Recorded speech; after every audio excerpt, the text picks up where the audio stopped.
Okay, before rainbow time is quite over, I'll record one more. I'm kind of excited to find out what's in this one.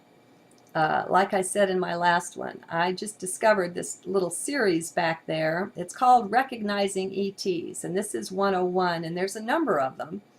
And I guess back in April and early May when I was writing these, I hadn't quite come out of the closet as far as being comfortable talking with you about such things. I wanted to stick with what's really important, which is being in heart and the spirituality side of life. A lot of people blow up the ET thing into, they just make it more important than it really is.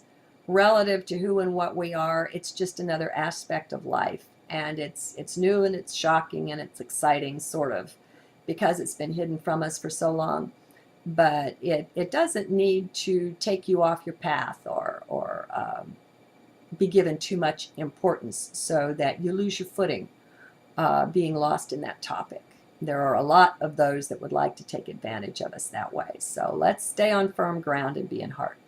This is from 4/29/2010, the second one of that day. The Mayan day is 12 Read. Recognizing ETs 101. In my last journal entry, I spoke of following some false gods. No, not really.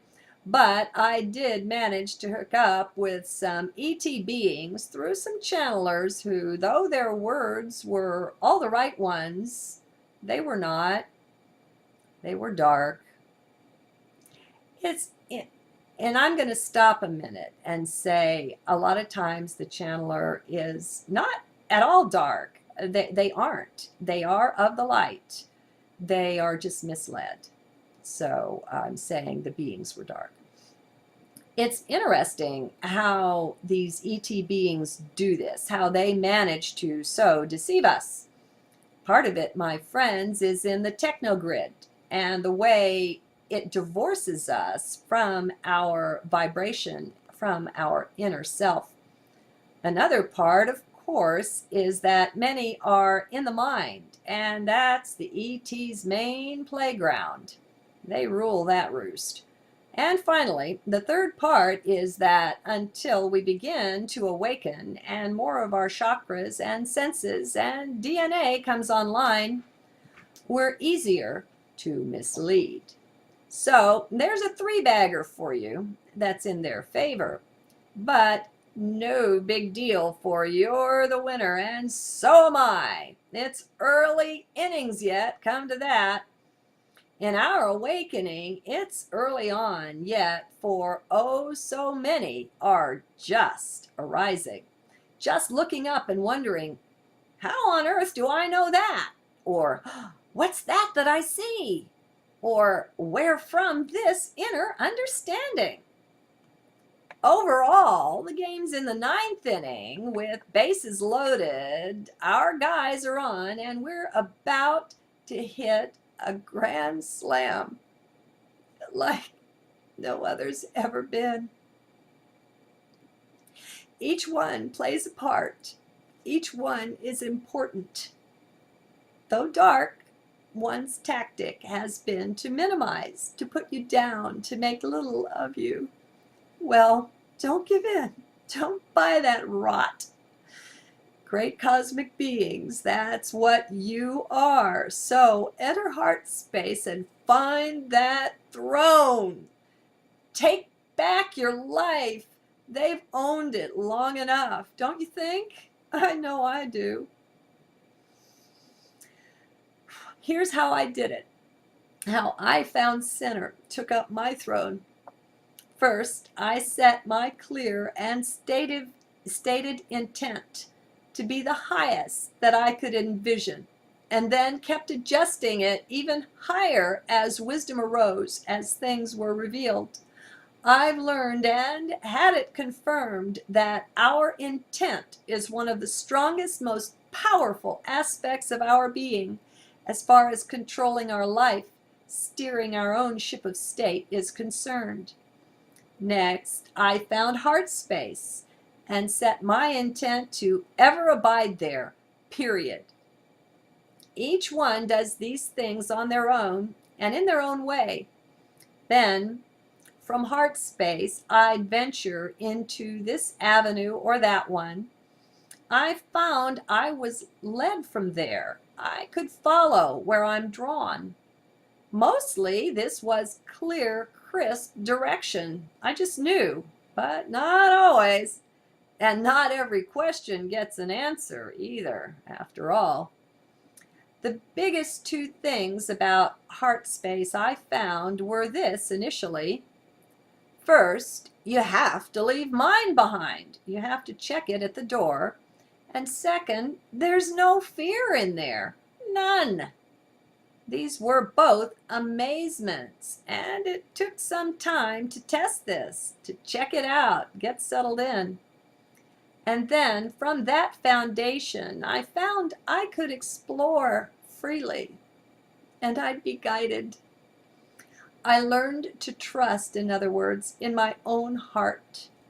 The way that you do that, dear friends, is you make some mistakes. Come on. Does a child learn to walk by just walking? Or does it do some falling down? Let's be reasonable here. The picture that's been painted for us keeps us corralled in fear of making mistakes, of being judged and found wanting. That whole thing's hell, the way I see it. Come out into the fresh air, take a deep breath of heart space, environment there. You'll find no fear here, not a trace. The air is pure and health-giving here. So that was my way. It all overlapped somewhat, of course. Nothing is as linear as it may seem or sound if you put it in words. The thing is that each one of us must find our own center. Call it what you will, it doesn't matter. Let's stop getting lost in the words. For once we find it, we're empowered beyond belief. Beliefs are no more required, for we've got the direct experience. There's room for faith, just not the kind we've been fed. We learn faith in heart space, in source or spirit, in God or life. We learn what real trust is. It's infinitely deep. It cannot be imagined from mind. That's perhaps the biggest distinction of all, is that mind cannot comprehend these things. I don't care if you give it 1 billion years and the highest IQ available times 1,000,000. It just doesn't matter. It's not a mind thing. Heart is a different realm. That's all I can say. I can't prove it to you. That's up to you anyway, not up to me. Your life's your own, so make decisions. Act on them. You'll get the answers, or you won't. A word to the wise, make friends with this phrase, I don't know. Get used to using it. For if you don't, you're not going far. How do I know that? Because it's proof you're still in mind. Won't give it up. And mind's not going there no matter what. So beat your head bloody against the brick wall if that's your way. That works too eventually. It's called the path of suffering, and it works in the long run. If you want the quicker route, though, take the no mind and try it on for a while. Explore its teachers. I've given many a recommendation along the way, the ones I followed. No, I'm no Buddhist, no one of any religion or path or teaching, not one. I find them all to have some light, but not all. And it is all that I'll settle for.